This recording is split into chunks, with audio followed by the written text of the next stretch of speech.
আপনাদের যখন দালাল বলা হয় আমার খুব দুঃখ লাগে, এবং বলবেই না কেন, যারা ছিল কয়েকদিন আগে আওয়ামী লীগের পক্ষে তারা হয়ে গেল সব এখন বিএনপির পক্ষে। এটা একটা অদ্ভুত ব্যাপার নাকি, এটা ম্যাজিক। এই ম্যাজিকে কেন আপনার পাল্লায় পড়েছেন? এই ম্যাজিকে আপনার করবেন না। সুতরাং এটা আপনার সম্মান বাড়ছে না, কমছে।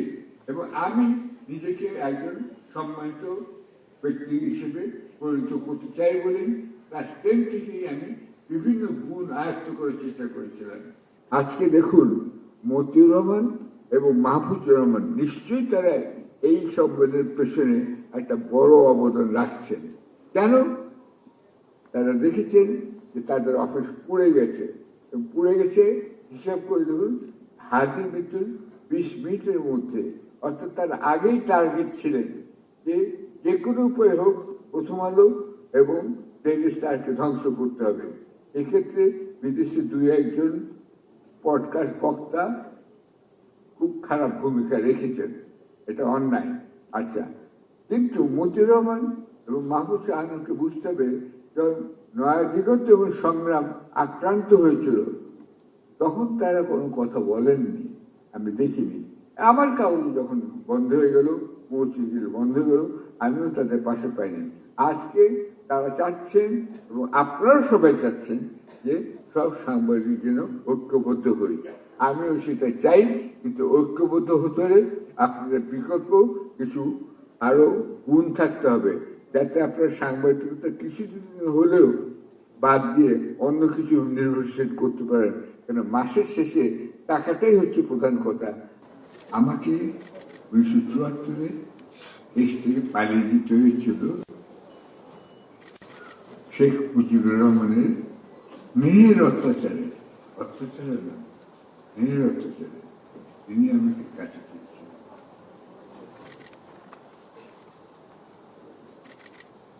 আমাকে নির্বাসিত জীবনযাপন করতে হয়েছিল, আমি ফিরে আসি।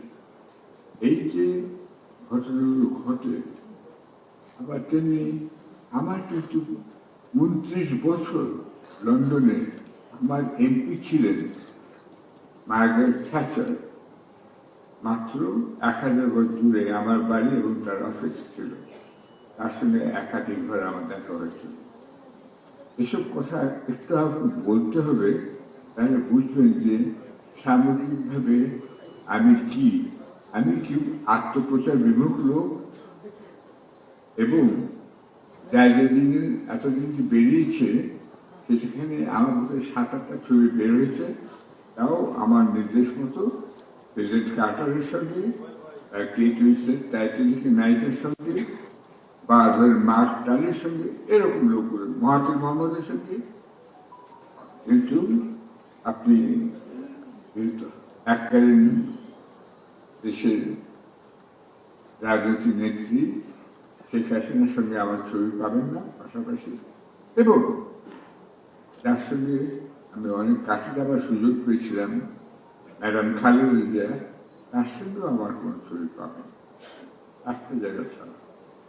আমি সবই সতর্ক থাকতাম, আমি নিজের প্রচার চাই না, আমি কাগজের প্রচার চাই, এবং কাগজে যারা লেখেন তাদের প্রচার চাই।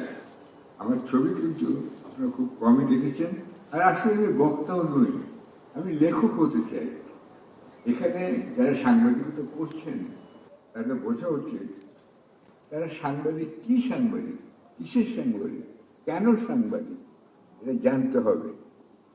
দেখবেন লেখা থাকে প্রকাশক, সম্পাদক, মুদ্রাকর ইত্যাদি ইত্যাদি। আচ্ছা, প্রকাশকের কাজ হলো সে নিউজ পেপার রোল কিনবে, ছাপাবে, মাসের শেষে বেতন দেবে এবং সবাইকে খুশি রাখবে, কাগজ চালু রাখবে। এটা হলো প্রকাশকের কাজ, তিনি প্রকাশ করেন। দ্বিতীয়ত যিনি সম্পাদক, তিনি অন্যদের লেখাগুলো দেখেন, কোনটা প্রথম পৃষ্ঠায় যাবে, কোনটা হেডলাইন হবে, কোনটা ব্যাক পৃষ্ঠায় যাবে, বা নতুন কে লেখলো সেসব তিনি বিবেচনা করেন। এটা হলো সম্পাদকের কাজ। ফাইনালি ওখানে আরেকটা লোকের কাজ থেকে, সে হলো লেখকের কাজ। তিনি শুধু লেখেনি, তার কিন্তু কোনো চিন্তা ভাবনা থাকে না। তিনি লিখেই চলেন।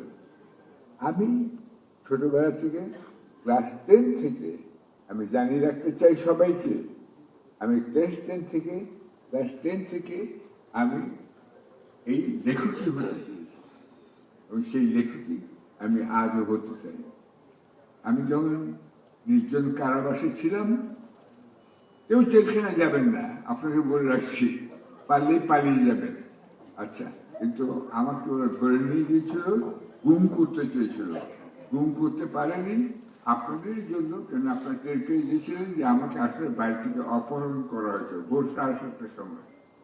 জেলখানায় যাওয়ার পরে আমি আমার বাম চোখ হারিয়েছি, বাম কান হারিয়েছি, ডান কান খুব কম শুনি এবং ডান চোখে এখন গড়ে 50% দেখি। আমি কিন্তু কানের মধ্যে মেশিন লাগিয়ে আপনাদের সঙ্গে কথা বলছি এবং কথার জড়তা এসে গেছে। যাই হোক, একটু আগে একজন দাবি করেছেন চট্টগ্রাম থেকে, তিনি তার বয়স 85 বছর বয়স। শুনে আশ্বস্ত হলাম, যাক তাহলে আমার নামেও একটা বিশেষণ আসবে যে আমি তাহলে বয়োজ্যেষ্ঠ। বয়োজ্যেষ্ঠ বলুন, প্রবীণ বলুন, বুড়ো বলুন, বুড়া বলুন, যাই বলেন না কেন, আমার বয়স 91 সার্টিফিকেটে। এবং আসলে সার্টিফিকেটে আমার বয়স 89, সার্টিফিকেটে আমার বয়স 91। আমি সত্যটাই বলি, কেন আমি যখন ছোট ছিলাম তখন আমার চাচা আমার বয়স লিখে দিয়েছিলেন 2 বছর কমিয়ে, সেই জন্য সেটাই ছিল রীতি। এই জন্য যখন ম্যাডাম খালেদা জিয়ার বয়স নিয়ে এত কথাবার্তা হয় তখন আমি হাসি, কারণ এই বয়স নির্ধারিত করে দেয় আপনার পিতামাতা বা অন্য অভিভাবকরা। তখন তো আপনি ছোট, আপনি তো জানেন না আপনার বয়স কি লেখা হবে, এটা বুঝতে হবে।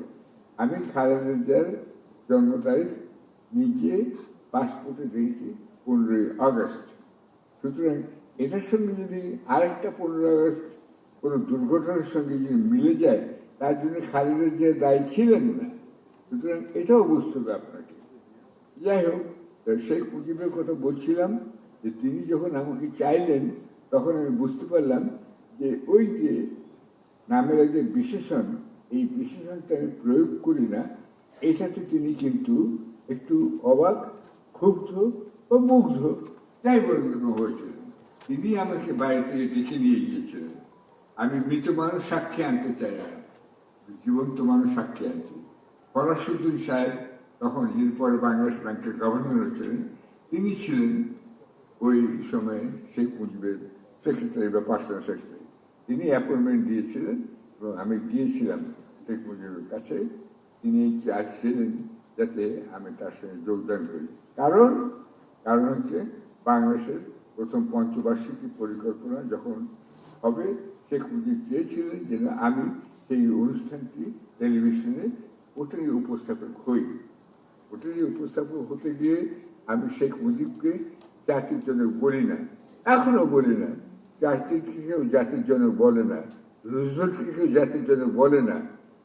আপনি ভেবে দেখুন, এই যে বিশেষণ প্রয়োগের প্রবণতা, আমি সাংবাদিকদের অনুরোধ করছি আপনারা ভুলে যান, যে যা সে তাই, তাহলে আমরা সবাই সাংবাদিক। আচ্ছা, এই সাংবাদিকটা আবার অনেক রকম হতে পারে, কে কোন ধরনের সাংবাদিক সেটা আপনাদের নির্ধারণ করতে হবে। আমি ক্লাস 10 সাংবাদিক হবার বা লেখক হবার সিদ্ধান্ত নিই এই জন্য যে 52 ভাষা আন্দোলনে আমি আমার বাবাকে দেখেছি কিভাবে রাতারাতি তাকে বদলি করে দেওয়া হলো ঢাকা থেকে সিলেটে এমসি কলেজ। এখানে একটা সাম্প্রদায়িকতা আছে বাংলাদেশে, আমার মনে হয় আমরা সিলেটকে এমসি কলেজ মোরালচাঁদ বলে না, আমরা আনন্দমোহন কলেজকে এম কলেজ বলি। আমরা এখানে ইত্তেফাক যে রাস্তা আছে সেই রাস্তাটার নাম হচ্ছে একটা হিন্দু ভদ্রলোকের নামে, সেটাও কিন্তু এখন আমরা ওটা বলি না, সংক্ষিপ্তভাবে বলি। যাই হোক, এরকম অপ্রাসঙ্গিক কথা হলেও এগুলোর মধ্যে কিন্তু গড়ে উঠেছে এবং এর জন্যই আমার বন্ধু বান্ধব সবাই সিএসএস পরীক্ষা দিচ্ছে, যখন চলে গেলেন মুহিত, মোকাম্মেল হক, সাইদুজ্জামান, আপনি যা নাম করেন না কেন, আমরা সবাই কিন্তু একটা গ্রুপে ছিলাম। যদিও বয়সে আমি ওদের থেকে ছোট ছিলাম। আমি ইউনিভার্সিটিতে হাফ প্যান্ট পরে যেতাম প্রথম বছরে। আচ্ছা, তখন একটু ছোট ছিলাম। আচ্ছা, যাই হোক, এই আমি কিন্তু সিভিল সার্ভিস পরীক্ষায় দেইনি, কখনো দেইনি। শেখ সাহেবকে সেটাই বোঝানোর চেষ্টা করেছিলাম যে আমি আপনার কাজ করতে পারি না, এই জন্য যে আমি অনেক আগেই সিদ্ধান্ত নিয়েছি আমি সম্পূর্ণভাবে স্বাধীন থাকতে চাই। কেন আবার বাবার দুর্গতি দেখে আমি বুঝতে পেরেছিলাম চাকরি করতে গেলে আপনাকে চাকর হতেই হবে, ভালো চাকরি করলে ভালো বেতন পাবেন, আপনার চাকরির নিশ্চয়তা নিরাপত্তা থাকবে। চাকরি করতে গিয়ে বিরোধিতা করা সরকারের ঠিক নয়। আমার বাবা সেই ভুলটি করেছেন, তিনি চিরকালই বিদ্রোহী ছিলেন সরকারের বিরুদ্ধে। সেই জন্য তিনি চাকরি শেষ পর্যন্ত পোস্ট রিটায়ারমেন্ট নিয়ে ঢাকা ইউনিভার্সিটিতে পড়াশোনা করেছিলেন। সাংবাদিকদের খেলাও সেই একই ক্ষেত্রে প্রযোজ্য, একই কথা প্রযোজ্য। আপনারা আসলে কারো না কারো চাকরি করছেন, এবং আরো দুঃখের কথা এই যে আপনাদের যাবার কোনো বিকল্প নেই। বাই দ্য ওয়ে, এখানে আমি আজকে এসেছি আপনাদের প্রশ্ন করার জন্য। আমি আমি আত্মসমালোচনা, সাংবাদিক সমালোচনা করতে চাই, কারণ আমি একটা পথ নির্দেশনা আপনাদের দিতে চাই। 91 বছর বয়স তো, আর 2-3 বছর পরেই হয়তো আগামীকালে স্ট্রোকে আমি মারা যেতে পারি। কিন্তু আমি বলে দিতে চাই আপনাদের কাছে আমি কিভাবে সফল হলো। আমি দাবি করতে পারি আমি সম্পূর্ণভাবে নিরপেক্ষ এবং অর্থনৈতিকভাবে আমি সম্পূর্ণভাবে বলতে পারেন যে স্বয়ংসম্পূর্ণ। এখানে আমার নামে অনেক গুজব আছে। পার্টিকুলারলি একটা চেক খাওয়ার ঘটনার পরে আমি 7 কোটি টাকা পেয়েছি। আমি মনে মনে হাসি, 500 কোটি টাকা বললেই বা কি, আমি তো জানি আমি কি করতে পারি। এবং এই আরেকটা কথা মনে রাখবেন, এই দেশে নয় শুধু, আমি বিদেশেও করেছি। আমি বিদেশে অমিতাভ বচ্চনকে হারিয়েছি, অনিল কাপুরকে হারিয়েছি, মিঠু চক্রবর্তীকে হারিয়েছি, রবিশঙ্করকে হারিয়েছি, পিসি সাহেবকে হারিয়েছি, ইমরান খানকে হারিয়েছি। হারিয়ে ব্রিটেনে যে প্রথম 4টি রেডিও স্টেশন প্রাইভেট মালিকানা হয়েছিল সেটার মধ্যে আমি বিজয়ী হয়েছিলাম। কারণ আমার দুটো দিক আছে, আমি একজন চার্টার্ড অ্যাকাউন্টেন্ট এবং ভালো চার্টার্ড। এগুলো আমার বলার দরকার ছিল, আজকে বলছি এই জন্য। আমি ওখানেও অ্যাকাউন্টেন্ট হলেই কি আপনি ভাবেন আপনি ভালো কাজ, তা নয়। আমি ভালো অ্যাকাউন্টেন্ট ছিলাম। আমি প্যান আমেরিকান চেষ্টা করতাম। এখানে 11 তলা বাড়ি, ইন্টারকন্টিনেন্টাল হোটেলের জেনারেল ম্যানেজার হিসেবেও কাজ করেছি। এবং মুক্তিযুদ্ধের এক পর্যায়ে আমি ইন্টারকন্টিনেন্টাল ছেড়ে চলে যাই, কিন্তু আমি প্যান আমেরিকানের অধীনে যখন ছিল ইন্টারকন্টিনেন্টাল, তাদেরকে বোঝাতে সক্ষম হয়েছিলাম যে পাকিস্তান থাকবে না এবং আমার বিপদ হবে। কেন তখন ব্যাংক ট্যাঙ্ক সব বন্ধ ছিল 71-এ। এইসব ঘটনা আমি আশা করি ভবিষ্যতে আপনার সব জানাবো কি হয়েছিল। ভুট্টো সাহেবের সঙ্গে রীতিমতো তার মদ্যপানের সহযোগী আমাকে হতেই হতো। দেখতাম তিনি খুব বাজে মদ খান। আচ্ছা, যাই হোক, এই বলছে এই জন্য যে যেহেতু আমি একজন চার্টার অ্যাকাউন্টেন্ট ছিলাম এবং কষ্ট করে আমি MA পাশও করেছি এবং ব্যাংকিং এবং কারেন্সির উপরে, যেটা কিন্তু আজকে আমাদের সবচেয়ে বড় সমস্যা, ব্যাংকিং অ্যান্ড কারেন্সি। ডক্টর ইউনূসকে সেই জন্যই আমি বারবার বলি, ওনাকে যে করেই হোক, যে কোনো পদে হোক আমাদের রেখে দিতে হবে। এই যে ব্যাংকিং কারেন্সি দেখুন, উনি আমি যখন লন্ডন ছাড়ি এই জুলাই বিপ্লবের পরে, তখন দেখলাম যে 127 টাকার ডলার এখন 120-122 মধ্যে আছে, কিন্তু সোনার দাম যাচ্ছে বেড়ে। তার মানেটা কি? মানে হচ্ছে মানুষ ব্যাংকে টাকা রাখতে ভয় পায়, ডলার কিনে রাখতেও চাচ্ছে না, তারা সোনা কিনে রাখতে চাচ্ছে। কিন্তু এটা তারা নিরাপত্তায় ভুগছে তাদের বাড়িতে। এই জিনিসগুলো আপনার বুঝতে হবে। যদি ব্যাংকিং ব্যবস্থা, অর্থনৈতিক ব্যবস্থা ঠিক না থাকে, তাহলে পরে আপনাদের সবারই ভবিষ্যৎ, টাকা পাবেন আপনি, কিন্তু ওই টাকার কোনো মূল্য থাকবে না। আপনাদের দি পোস্টম্যান নামে একটা মুভি দেখবেন, এটা পাবলো নেরুদার জীবনী নিয়ে করা। সেখানে ইটালিতে ফ্যাসিস্ট গভর্নমেন্ট পতনের পরে নোটের কোনো দাম ছিল না, রাস্তাঘাটে নোট উড়ে বেড়াচ্ছিল, লোকে পাঠাকে চলে যেত। তারা পানি চাইতো, পানির বদলে তারা হয়তো খাওয়া চাইতো, বা আপেলের বদলে তারা হয়তো অন্য নাশপাতি চাইতো। এইভাবে বার্টারে চলে গেছে ইটালি। সেইখান থেকে ইটালি আবার তার মুদ্রা ব্যবস্থায় লিরাতে ফিরে আসে। বাংলাদেশের অবস্থা কিন্তু আমরা সেই সঙ্গীন অবস্থাটা বুঝতে হবে, এটা কেউ বলে না। এটার জন্য দায়ী তথাকথিত অর্থনীতিবিদ একজন আছেন, আমি তাদের নাম করতে চাই না, তারা অত্যন্ত ভুল পরামর্শ দিয়েছিলেন শেখ হাসিনাকে এবং অর্থমন্ত্রী তদানীন্তন মিস্টার মুহিত। আমার বিশেষ বন্ধু ছিলেন তিনি। 76টা ব্যাংক করেছিলেন। 76টা ব্যাংক করেছেন, তার কারণ তিনি বলেছিলেন আমি রাজনৈতিক বিবেচনায় 76টা ব্যাংক করতে বাধ্য হয়েছি। অথচ 1955-এ যখন আমি 56-এ যখন আমি MA পড়ছি, তখন আমি জানতাম ইংল্যান্ডে 5 বিগ ব্যাংকস আছে। আজকে ইংল্যান্ডে মাত্র 3টে বড় ব্যাংক আছে আর ছোট ছোট খুচরা ব্যাংক আছে। আর এই দেশে দেখুন কত ব্যাংক আছে। ইংল্যান্ডে 3টা বড় ব্যাংক বলেছি, ন্যাটওয়েস্টের মধ্যে একটা হচ্ছে রাষ্ট্রায়ত্ত, আর একটা হচ্ছে আপনার লয়েডস অ্যান্ড বার্কলেস, এগুলো হচ্ছে অন্য প্রাইভেট। এই যে যেখানে অবস্থা, আচ্ছা আমি শেষ করছি। সুতরাং আমি আপনাদের অনুরোধ করব যে আপনারা যেন বিপদে না পড়েন। সাংবাদিকতা এখনো কিন্তু কোনো সম্মানজনক পেশা হয়নি বাংলাদেশে, অত্যন্ত দুঃখের সঙ্গে আমাকে বলতে পারব। আমি যখন প্রথম জার্নালিজম শুরু করি তখন 2জন এমপ্লয়ি যারা নিচ্ছিলেন তাদের বাবারা বলেছিলেন সাংবাদিকতা ওরা তো সাংঘাতিক লোক, ছন্দ করেই বলতেন, এরা চাঁদাবাজি করে। সুতরাং আপনারা যে খুব সম্মানজনক অবস্থায় আছেন তা নয়, অথচ আপনাদের সম্মানজনক অবস্থায় যেতে হবে, তা নইলে এই দেশ টিকবে না।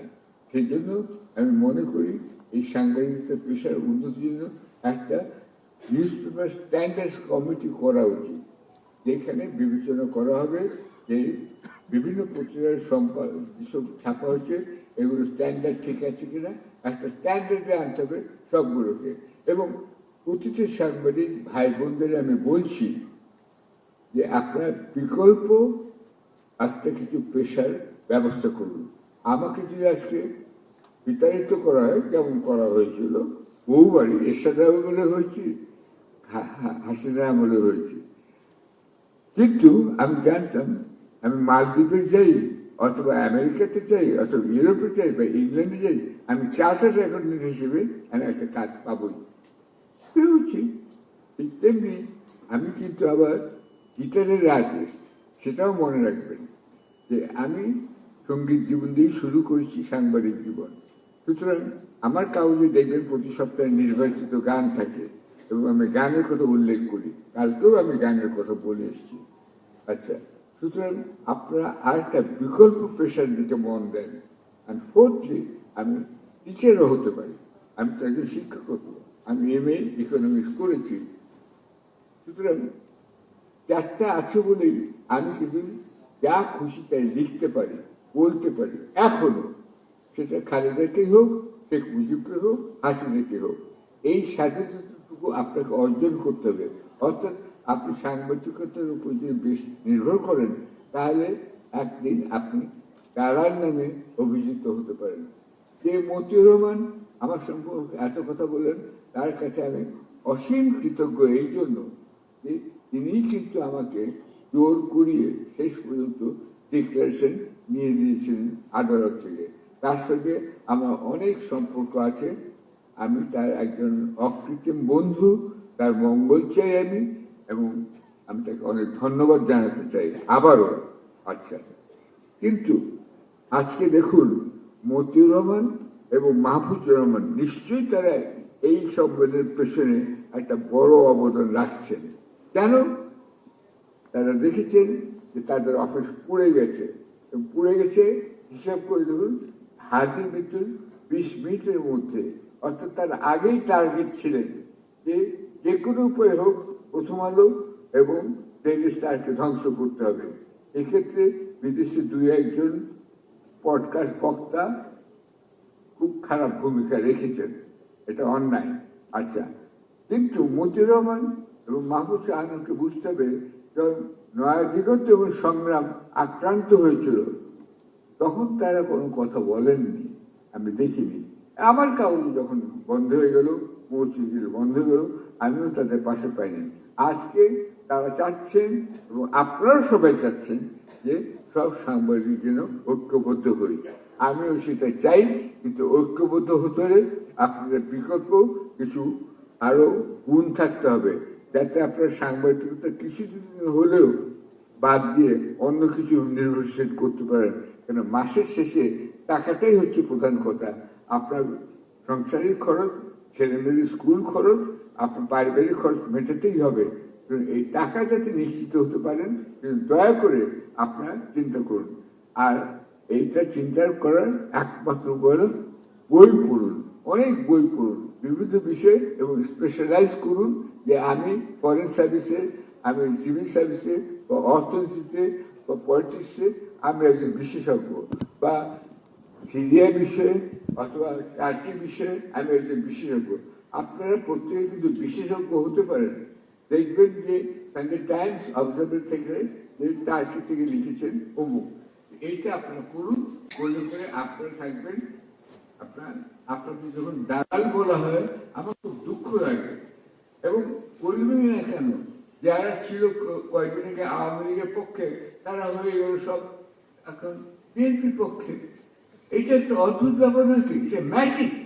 এই ম্যাজিকে কেন আপনার পাল্লায় পড়েছেন? এই ম্যাজিকে আপনার করবেন না। সুতরাং এটা আপনার সম্মান বাড়ছে না, কমছে। এবং আমি নিজেকে একজন সম্মানিত ব্যক্তি হিসেবে পরিণত করতে চাই বলে ক্লাস 10 থেকেই আমি বিভিন্ন গুণ আয়ত্ত করার চেষ্টা করেছিলাম। ফাইনালের বই, একটা বই দেখবেন, গ্যারি কুপারের হাই নুন। এটা উনি খুব ভালো লিভার চালাতে পারেন। তো ওনার শত্রুপক্ষের সঙ্গে যখন মিলিত হতেন